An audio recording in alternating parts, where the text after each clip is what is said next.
Et ben en fait, je lui ai dit bravo champion, enfin que j'étais fière de lui parce que pour moi, il s'était battu autant que moi pour sortir parce qu'on voyait bien qu'il voulait sortir mais qu'il n'y arrivait pas. Euh, et du coup, j'osais le dire à personne en fait. Mais bah ouais, c'est bien, il est né, merci. Et j'en fais quoi maintenant? Enfin, c'était cette sensation que tu as avec un étranger, en fait. C'est-à-dire que tu es clair que tu tuerais père et mère, que personne n'y touche. C'est-à-dire qu'il est hors de question qu'il l'emmène sans son père, parce que tu sais, il y a tout un tas de soins quand tu es dans tous les cas un système non naturel. C'était à chaque fois, je disais, tu pars avec lui, etc. Mais il y avait ce côté, l'amour au premier regard. Moi, bah non, quoi. Et je me disais, mon Dieu, t'es une mauvaise mère, t'aimes pas ton fils. Et par contre, ça allait crescendo, en fait, après.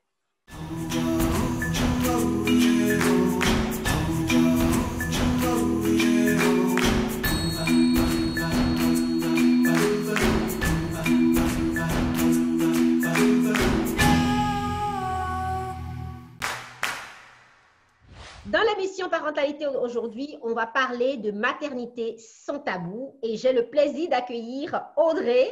Bonjour Audrey. Bonjour Nadège. Je suis vraiment ravie d'aborder ce sujet avec toi parce que depuis quelque temps, tu nous régales avec tes petites intros où tu mets en évidence les paradoxes de la parentalité. Aujourd'hui, on te retrouve pour parler des tabous de la maternité. Pourrais-tu te présenter un petit peu aux personnes qui regardent l'émission, s'il te plaît? Donc, moi, je suis Audrey. Je vais avoir 35 ans bientôt. Je suis maman de 3 enfants. Donc, j'ai un petit garçon de 5 ans, des jumelles de 5 mois. Et ma spécificité, c'est aussi que je suis mampreneur. Donc, en fait, je suis entrepreneur et maman. Et je vis en Espagne depuis presque 12 ans maintenant. Et donc, je fais ma vie en Espagne et je fais tout en Espagne. Et donc, voilà. Et effectivement, c'est un thème qui me tenait à cœur. Parce qu'en fait, j'en ai tellement voulu à la terre entière quand j'ai accouché, en me disant, mais on m'a menti, que voilà, pour moi, c'était merci de m'offrir l'occasion de pouvoir m'exprimer sur ce thème-là. Avec plaisir. Justement, si je t'ai invitée, c'est parce que nous avons toutes les deux pas mal de points communs autour de l'édulcoration, on va dire, hein, de la parentalité, notamment de la maternité, parce encore une fois, être papa, il y a beaucoup moins d'injonctions, enfin, il y en a aussi, mais il y en a beaucoup moins qu'avec la maternité, notamment avec le fait d'accueillir un enfant, avec le fait que c'est naturel, ça passera tout seul, l'allaitement, c'est les doigts dans le nez, etc. Alors que la réalité, c'est que beaucoup de mamans se retrouvent complètement démunies face à un petit être qui a besoin de nous et qui a besoin de nous pour tout, quoi. C'est assez intense. Ah, c'est clair. Donc, dans l'émission Parentalité ancestrale, donc, nous avons 3 grands moments. La présentation, comme tu l'as déjà fait, merci. Ce que tu ne nous as pas dit dans ta présentation, c'est que tu es donc, maman de jumeaux, hein, des jumelles, tes derniers bébés sont des jumelles. Ouais. Et aussi, tu es aussi coach parental, en fait.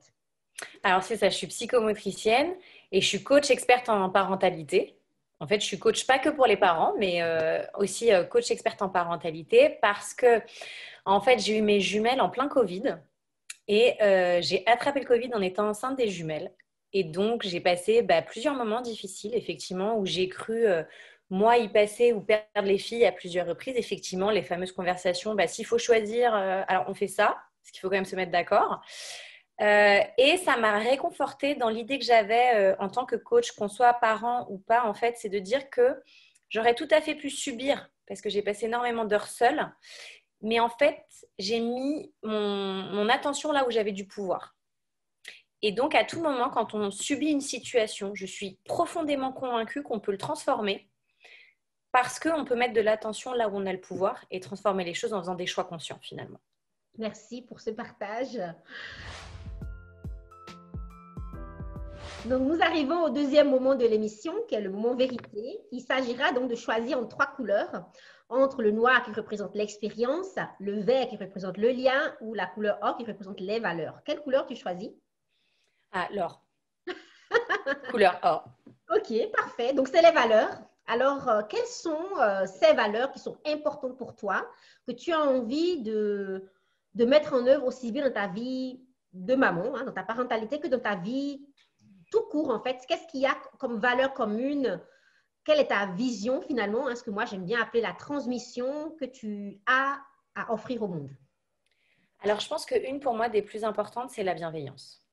La bienveillance envers soi-même et envers les autres. C'est-à-dire que souvent, on dit que je suis naïve parce qu'en fait, pour moi, on est tous égaux, je ne fais pas de différence. Donc, j'avais une conversation il n'y a pas longtemps avec quelqu'un et je lui dis, quand je vois ta vidéo et tu dis, je viens des banlieues, ça m'énerve parce que tu ne devrais pas avoir à le dire. Donc, pour moi, en fait, c'est vraiment ce côté bienveillance, mais en commençant par soi. Et c'est là où on est l'exemple pour les enfants. C'est-à-dire que si tu n'es pas bienveillant envers toi-même et que tu dis devant ton enfant, mais je suis bête, mais je suis nulle, enfin, ce genre de phrase qu'on peut avoir finalement, il ne faut pas t'étonner si ton enfant derrière, après, il va dire, ah bah, je suis nulle, je suis bête, mais etc. Donc, pour moi, une chose fondamentale, c'est la bienveillance parce que pour moi, la bienveillance, elle va amener à la confiance en soi et en les autres en fait. Donc si je suis bienveillant envers moi, si je suis bienveillant envers les autres, je vais avoir confiance en moi, confiance envers les autres. Et pour moi, c'est la principale qualité. C'est-à-dire que si tu as confiance en toi, tu pourras globalement tout faire, Tu pourras, quelles que soient les situations. tout à fait, te sortir de toutes les situations, justement, de tous les écueils que la vie mettra sur ton chemin. Voilà, exactement. Et après, deux autres valeurs très importantes pour moi, c'est la générosité et la gentillesse. C'est-à-dire que je ne comprends pas la méchanceté. Enfin, alors c'est vrai et c'est pas vrai parce que comme je travaille sur moi en évoluant, voilà, je comprends que c'est parce que ça vient réveiller quelque chose chez l'autre, etc. Mais voilà, pour moi de base, je comprends pas la méchanceté. C'est quelque chose que mon cerveau ne conçoit pas directement, hein, comme ça c'est facile. C'est quelque chose que je conçois pas. Et je pense que d'être généreux et gentil, c'est aussi une grosse force et qu'on n'est pas obligé d'être méchant. En tous les cas, que ça ne sert pas, je pense, ni nous ni les autres, et qu'on a plus d'intérêt voilà, à être dans ce chemin-là. Merci pour ton partage. Eh bien, nous arrivons tout de suite au moment préféré de l'émission, c'est la vision de l'invité. Et le sujet d'aujourd'hui, comme je l'ai annoncé, c'est vraiment déconstruire le gros mensonge autour de la maternité, notamment par cette phrase qui revient souvent, tu verras, c'est que du bonheur. Alors, Audrey, est-ce que la maternité, c'est que du bonheur? Non, mais c'est une blague ou quoi? Vous rigolez? Mais c'est du En fait, bonheur pur. Donc, tu regardes ton petit bébé qu'on te met dans les bras et tu tombes follement amoureuse et depuis vous vous envolez sur un tapis c'est d'air, ça, oui. des couleurs de... Alors ça, c'est dans les rêves, en fait. C'est dans Disney. Mais c'est pas dans la... En tous les cas, ça n'a pas été ma réalité. Alors, je pense qu'il y a des mamans qui vivent ça. Attention, il y en a probablement qui vivent ça. Mais moi, ça n'a pas été mon cas. Et alors, en fait, ce qui est très drôle, c'est que moi, je travaille dans la petite enfance. Je suis psychomotricienne, j'ai travaillé en crèche, j'ai accompagné énormément de familles. Je me suis dit, wow, la maternité, ça va être pump it up. Je travaille là-dedans, ça va être facile, easy. Donc, je tombe enceinte du premier, la grossesse se passe bien, je me prépare, bim, bam, boum. Et là, j'accouche. Et je me souviens, la première nuit, au réveil le lendemain, j'avais l'impression de m'être fait passer à tabac. Et je me suis dit, mais c'est quoi ce truc? Mais c'est ça? Mais c'est pas possible!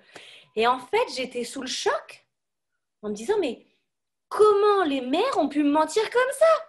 C'est ignoble, il n'y a pas de mots. Et en même temps, je me suis dit, oh, mais je dois des excuses, mais à plein de mamans, c'est une catastrophe. Et effectivement, en tant que professionnelle, j'ai changé. Et puis alors moi, en plus, je me sentais mauvaise mère à ce moment-là parce qu'on te dit, oui, quand tu as ton enfant, tu l'aimes au premier... Oui, ou pas du tout en fait. Hein. Tiens, alors tu sais que tu l'aimes, tu es prêt à tuer père et mère pour lui, c'est clair. Mais de là à dire que tu l'aimes, faut pas déconner. J'aime beaucoup plus mon fils aujourd'hui que quand il est né. C'est clair et net, quoi. Et donc, et ouais, je me suis dit, mais qu'est-ce que j'ai fait?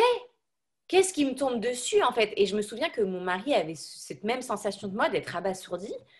Et souvent, on se le redit, hein, on se dit, mais jamais, jamais j'aurais cru que c'était aussi difficile. Est-ce que le bébé, il est venu plus tôt ou plus tard? Qu'est-ce qui s'est passé en fait? Alors moi, on a voulu me provoquer, parce qu'en Espagne, c'est un petit peu différent. Donc en fait, tout de suite, dès qu'il ne sort pas la date, ça commence à être on vous provoque. Et j'avais dit non, mais c'est la pleine lune, laisse-moi jusqu'à lundi, c'est la pleine lune. Alors j'avais tout fait, hein, toutes les méthodes naturelles, marcher, le bain chaud, avec mon chéri, enfin j'avais tout essayé, hein, faut mais, Pour essayer de et, provoquer naturellement la... et, et je me souviens aussi de la première contraction. Donc je ne sais pas si vous voyez les meubles derrière, c'était dans un autre appartement. J'étais à côté du meuble derrière en haut, là le noir. Et en fait, j'ai eu la première contraction, j'étais à côté du meuble. J'ai eu tellement mal j'ai foutu un coup de poing dans le meuble. Tellement j'ai mal. Mais je me souviens parfaitement où j'ai eu la contraction, en fait. Et je me suis dit, mais c'est quoi ce truc? Et j'ai appelé j'avais une doula, parce que j'avais pris toute une équipe pour m'accompagner. J'ai appelé ma doula. Je lui ai dit, alors là, si je suis pas en train d'accoucher, Maëlys, c'est pas possible. Enfin, c'est pour rester poli. Enfin, j'avais utilisé notre expression un peu plus trash, mais c'est juste pas possible. Et donc, en fait, la petite histoire qui est très heureuse, c'est que je dis à mon chéri, bon, bah, je vais chez l'ostéopathe. Il me dit comment? Parce que donc, en fait, il devait partir chez ses parents. Je lui dis, bah, faut peut-être que tu rentres. En tous les cas, garde ton téléphone. À mon avis, c'est pour aujourd'hui. Hein. Et j'avais ma copine ostéopathe. Elle me dit, si tu peux venir, comme ça, moi, je te remets tout. Je t'aide un petit peu, machin et tout. Donc, mon chéri, il était accroché à son volant. T'imagines bien? Parce qu'en fait, depuis 14h30, j'avais des contractions toutes les 2 minutes. La première contraction, je l'ai eue à 13h30. Et après, j'avais des contractions toutes les 2 minutes. Et en fait, ce que je ne savais pas, c'est ce qu'on appelle un accouchement par les reins. Je ne sais plus comment on dit en France. C'est-à-dire qu'en fait, moi, la contraction, elle venait dans le dos. Pas dans le ventre. Donc, la douleur était juste terrible. C'était horrible. Donc, Vous n'avez pas du tout eu une préparation par rapport à la gestion de la douleur? Bah, je pense que oui, mais je me rends compte que pas autant que pour les jumelles, parce que du coup, je me suis refait accompagner pour les jumelles. Et en fait, la doula qui était différente, puisque la doula que j'avais eue pour Alex voilà, m'a expliqué autrement la douleur. Et donc, effectivement, j'ai beaucoup mieux géré la douleur pour les jumelles parce qu'en fait, elle me dit, on a peur de cette douleur-là. Et en fait, je ne l'accompagnais pas, alors qu'avec les jumelles, je l'ai accompagnée. Et du coup, ça n'empêche que j'ai pris la péridurale parce qu'il y avait d'autres risques. Je l'aurais pris de toutes les façons. Je ne repassais pas par un accouchement comme j'ai passé avant. Mais en tous les cas, j'ai pu accompagner le truc, quoi. Donc, j'avais des contractions toutes les 2 minutes et je dis quand même à mon chéri, je savais qu'il fallait arriver à l'hôpital le plus tard possible. J'étais claire là-dessus. Donc, moi, c'était s'il peut passer 10 heures, j'allais pas tenir au niveau de l'heure, mais j'étais partie là-dedans. Il faut arriver le plus tard pour être dilaté, sinon on te renvoie chez toi. Donc, moi, j'étais partie là-dedans. Donc, on va voir l'ostéopathe. Mon mari, t'imagines bien, accroché au volant en double fil, moteur allumé, en disant, elle est malade ou quoi? Elle me dit, je vais quand même te mettre un monitoring, on ne sait jamais. Elle me met le monitoring. Donc, on attend, etc. Heureusement, il y avait quelqu'un dans la pièce. Tu as pu rester debout avec le monitoring ou c'était couché? Non, j'étais allongée. Donc, pour le toucher vaginal, pour t'allonger, je ne te raconte pas. J'ai vu les étoiles hein, parce que c'était entre contractions et contractions, c'était hyper compliqué. Et pour le monitoring, j'étais allongée. Elle me dit, bah écoute, je ne peux pas te renvoyer chez toi, va marcher, reviens. Mais t'es malade ou quoi? Marcher? Mais t'es ouf ou quoi? T'as vu, je sais pas, t'as cru que j'étais la Vierge? Enfin, ça marche pas, j'ai un nain dedans, hein. Je suis pas la Vierge. Hein. Pourtant, Audrey, c'est ce qu'il faut faire, c'est marcher. Donc, elle m'a dit ça, que je défonce. Et voilà, et je reviens aux urgences et là, je suis dilatée à 4. Donc là, la gynéco me dit, c'est bon, vous êtes en train d'accoucher. C'était 1 à 2 heures plus tard à peu près. Parce que pareil, je voulais faire du temps parce que je me suis dit, si je reviens à 2, elle va me redire que, on va pas s'en sortir. Donc voilà, j'ai essayé de tirer le plus loin possible. La gynéco me dit que... Et alors là, il se passe un phénomène juste génial. Le corps est hallucinant. Elle me dit, t'es dilatée à 4, t'es en train d'accoucher. J'étais tellement contente, j'avais plus mal nulle part. L'espace d'une demi-heure, le temps de monter dans la salle d'accouchement, j'avais plus aucune douleur. Mais c'est vraiment ça, Audrey, qu'en fait, c'est juste le processus d'accompagnement de la douleur qui a été raté. Parce que tu serais dans l'état d'esprit de gestion de la douleur, de gestion de l'accouchement, que tu n'aurais pas ressenti tous les inconvénients. Et aussi, évidemment, si le personnel aussi avait fait preuve d'un peu plus de bienveillance et d'accompagnement hein, dans ce que tu vis, et ce ne serait pas pareil du tout. Et ça, c'est vraiment quelque chose. Je ferai une vidéo bientôt sur les violences obstétricales. Ça en fait partie. Hein. Le fait, c'est tout le processus de non-accompagnement de la femme qui vient à l'hôpital. Tu vois, tu auras besoin d'être rassurée, d'être soutenue, d'être...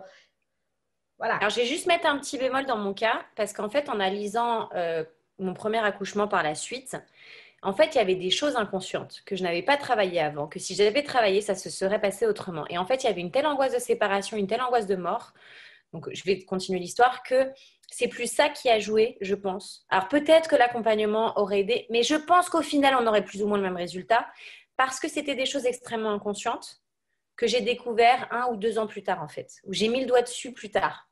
Et donc, en hypnose, il y a des personnes qui sont... En tout cas, moi, je suis doula postnatale. Et dans mon processus d'accompagnement, il y a pas mal d'hypnose justement pour gérer la douleur. Et dans l'hypnose, dans la mise en place de ton univers pour tout sort, tout remonte quand on va t'amener dans le lieu de sécurité où tu vas gérer ta douleur, tu vas sortir des mots et ces mots vont révéler en fait les angoisses inconscientes.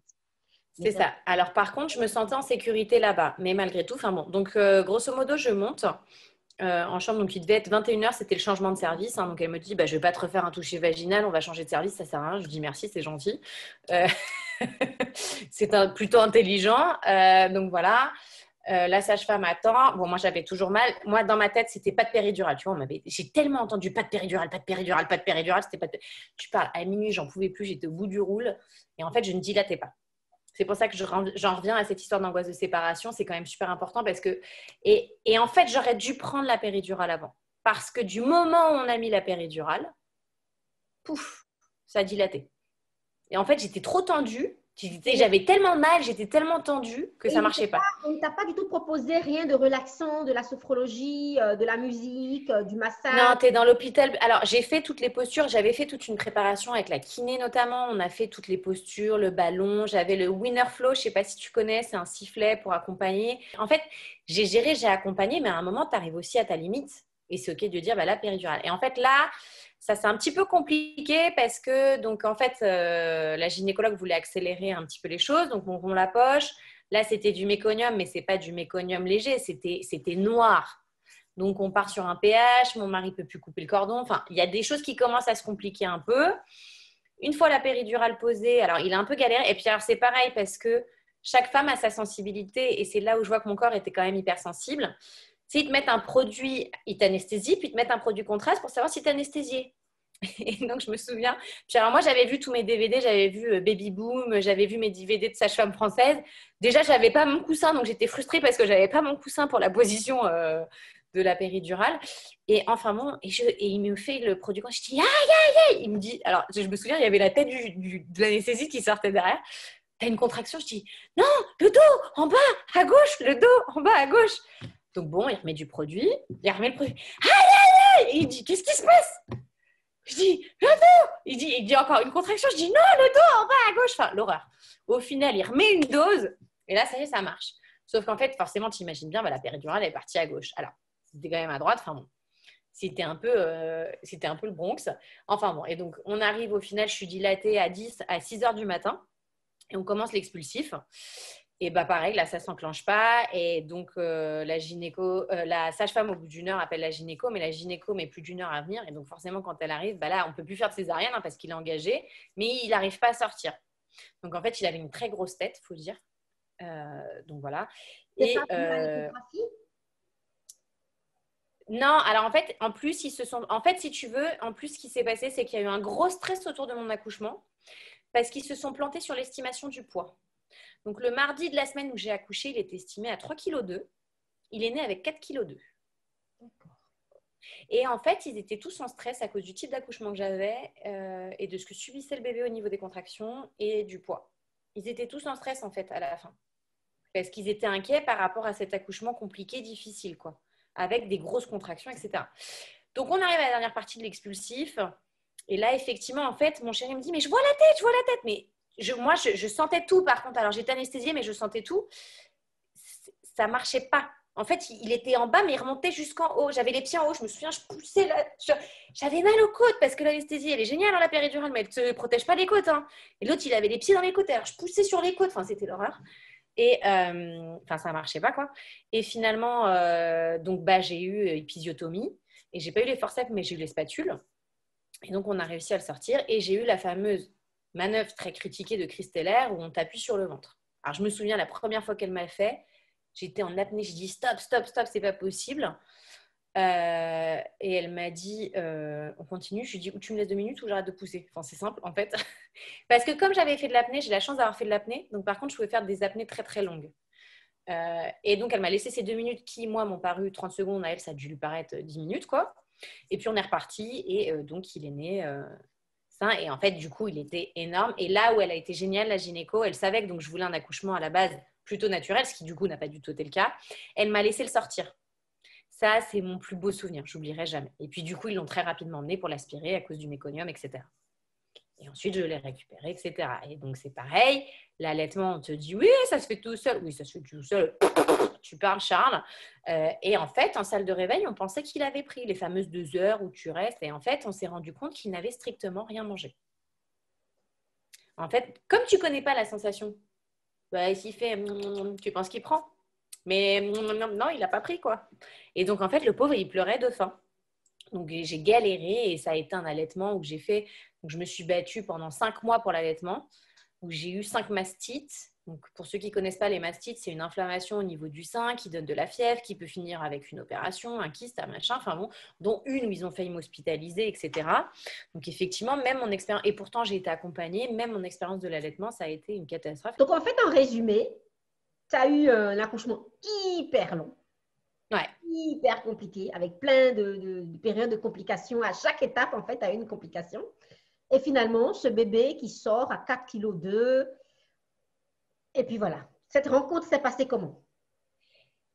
Et ben en fait, j'ai dit bravo champion. Enfin, que j'étais fière de lui parce que pour moi, il s'était battu autant que moi pour sortir parce qu'on voyait bien qu'il voulait sortir mais qu'il n'y arrivait pas.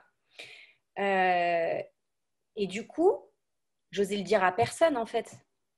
Mais bah ouais, c'est bien, il est né, merci. Et j'en fais quoi maintenant? Enfin, c'était cette sensation que tu as avec un étranger en fait. C'est-à-dire que tu es clair que tu tuerais père et mère, que personne n'y touche. C'est-à-dire qu'il est hors de question qu'il l'emmène sans son père parce que tu sais, il y a tout un tas de soins quand tu es dans, en tous les cas, un système non naturel. C'était à chaque fois, je disais, tu pars avec lui, etc. Mais il y avait ce côté, l'amour au premier regard. Moi, bah non, quoi. Et je me disais, mon Dieu, t'es une mauvaise mère, t'aimes pas ton fils. Et par contre, ça allait crescendo, en fait, après. Et puis, il y a eu la première... Donc, j'ai accouché à 8 heures du matin. Donc, bon, j'ai passé la journée, bien, on avait de l'aide. Et il arrive la première nuit. Et là, tu ne dors pas, en fait. Comme j'essayais d'allaiter, c'était toutes les 2 heures entre les infirmières, que si je te change les draps, je te donne l'antidouleur, le machin, le bidule, le truc. Enfin bon, tu t'en sors pas, tu dors pas quoi. Il y a toujours quelqu'un qui rentre ou c'est le bébé. Et c'est là où je te dis le lendemain, au réveil, j'avais l'impression d'avoir été passée à tabac. Enfin, j'étais dans un état second. Parce qu'en plus, la nuit précédente à l'accouchement, on avait dormi 6 heures. J'avais pas fait de sieste. Donc en fait, ça faisait quasiment 24 heures. Enfin, entre. Il est né, on avait passé 36 heures sans dormir avant la première nuit, quoi. Et arrive la première nuit, tu dors pas non plus. Alors, le lendemain, tu es là, tu as l'impression de t'être fait anesthésier. Mais tu t'es fait anesthésier, en fait. C'est ça. Wow, qu'est-ce qui s'est passé là? C'est ça la maternité? Mais rendez-le! Alors non, c'est pas vrai parce qu'en fait, tu es déjà attaché à ce petit être. Enfin, tu es clair que tu es prêt à tout pour lui. Mais l'espace d'une seconde, quand même, je pense qu'on se dit tous à un moment, what papa, si on veut le rendre à la fabrique, hop, hop, hop. T'as ce petit moment où tu te dis, waouh. Et là, je me suis dit, mais j'avais rien compris à la maternité, en fait. Je savais pas ce que c'était. Tu vois, quand je dis aux parents, tant qu'on n'expérimente pas, on ne sait pas, c'est plus que véridique. Hein. Absolument. Tant qu'on n'expérimente pas, on ne sait pas.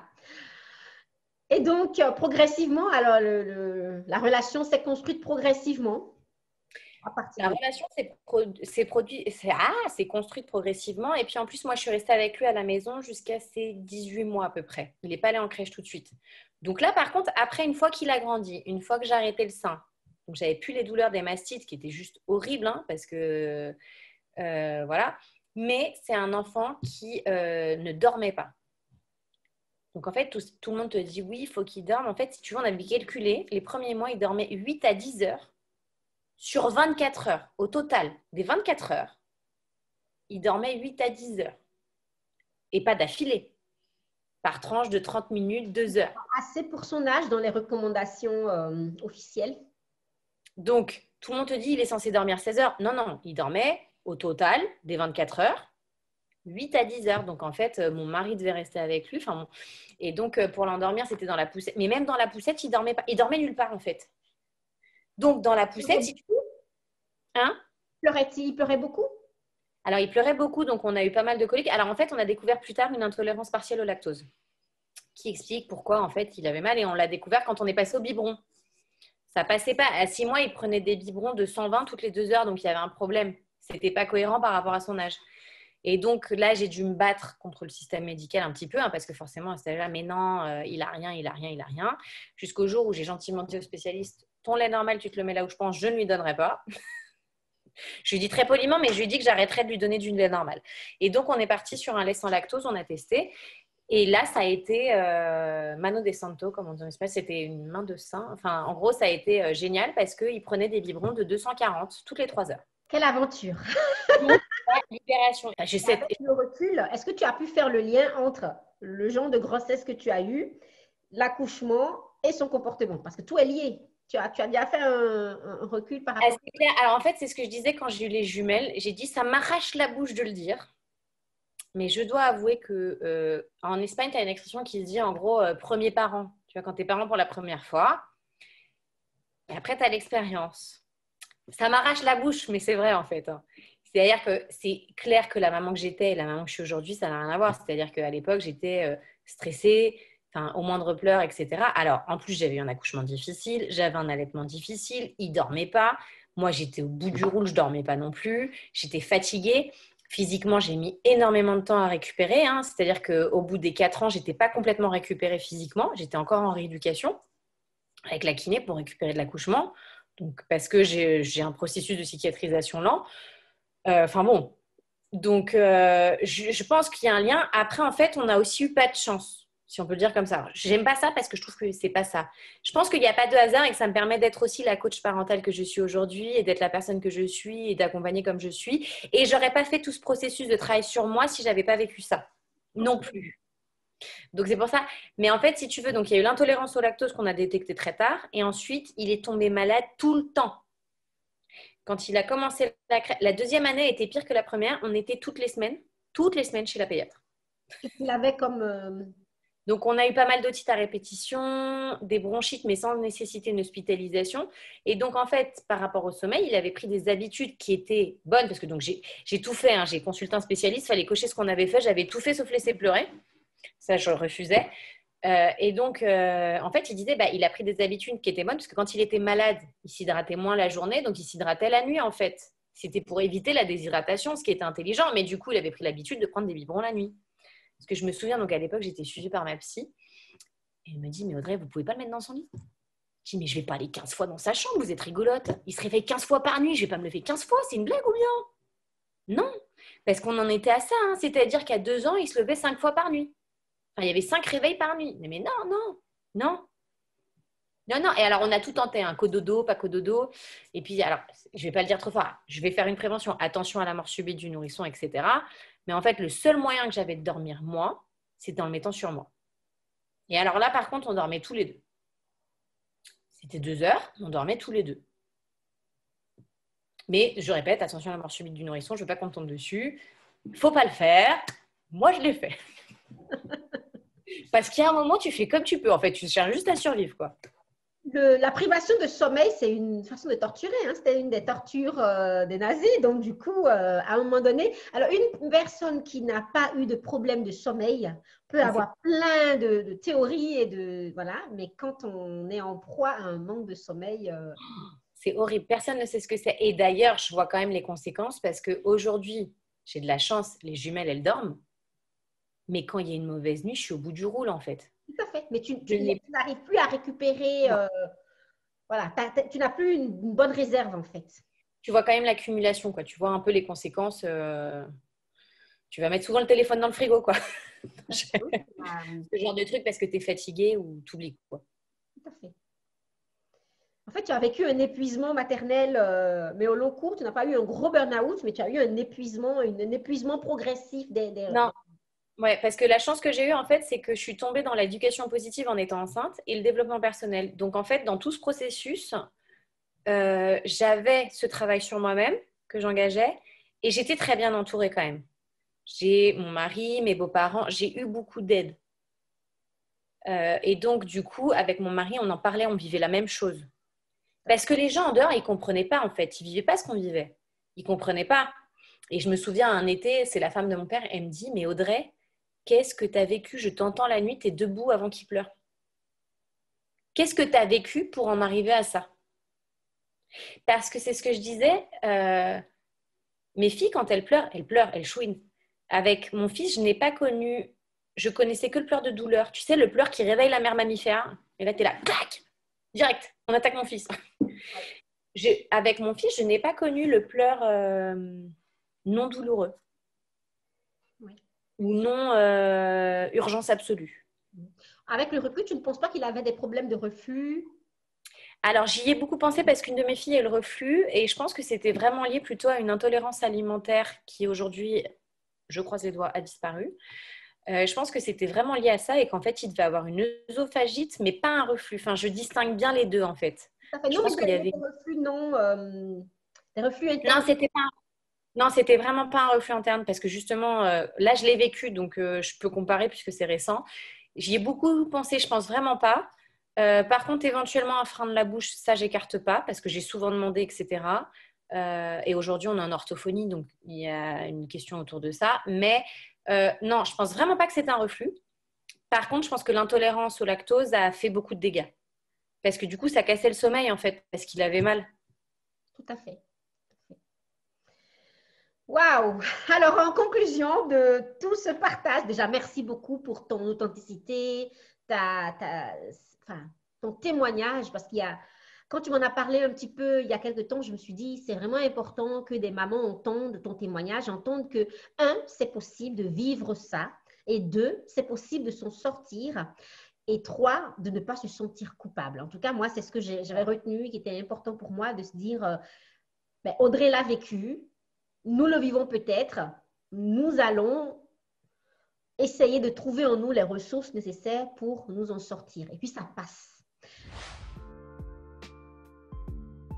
Toi, Audrey, qu'est-ce que tu aimerais ajouter comme mot de la fin? Je pense que parce qu'aujourd'hui, la maternité que je vis avec les jumelles est 10 000 fois différente à celle que j'ai vécue avec Alex. Et on me disait à l'époque d'Alex, plus tu seras calme, plus ça ira. Et moi, ça m'énervait profondément. Mais c'est quand même une grosse réalité, quoi. C'est-à-dire qu'en fait, plus tu es en adéquation avec toi-même, plus tu fais des choix conscientisés dans ta parentalité, mieux tu la vis. Donc, le meilleur conseil que je peux donner, c'est la flexibilité. Mais c'est aussi et surtout de se connaître et de savoir ce qu'on veut et de faire des choix conscients. Parce que c'est là où on est OK. C'est-à-dire qu'aujourd'hui, pour vous donner un exemple, mes filles ne peuvent pas aller à la crèche à cause du Covid parce qu'elles sont à risque. Donc, je suis maman au foyer et je dois travailler. Ben, pour moi, c'est OK de travailler les week-ends. Parce que c'est comme ça que je nourris mon système de valeurs. Mais parce que maintenant, je me connais, je sais ce dont j'ai besoin. Et j'ai aussi appris à dire stop. Là, je peux plus, je vais prendre mon bain. Et je les laisse pleurer. Et ça, avec Alex, j'aurais été incapable de le faire. Mais avec deux, en ayant un grand, j'ai compris que c'était indispensable en fait. Ou tu le fais ou tu pètes. Ça explose.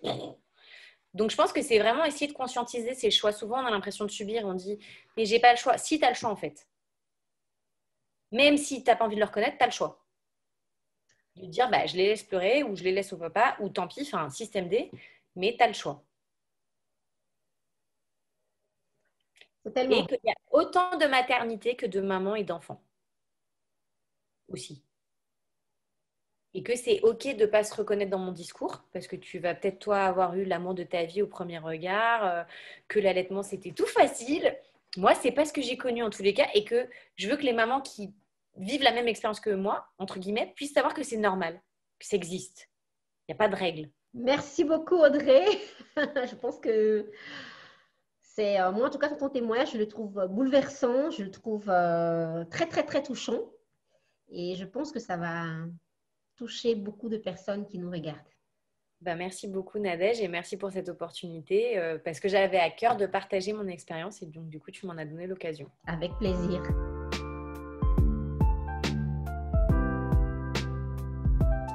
Si tu as aimé cette vidéo, n'hésite pas à liker, commenter, partager, abonne-toi, active la cloche de notification et si tu as envie de passer de maman réactive, qui n'est pas satisfaite de sa vie de femme et de maman actuellement, à maman souveraine, celle qui prend soin, une maman consciente, présente, bienveillante, dans la barre de description de cette vidéo, découvre la pause sacrée de maman.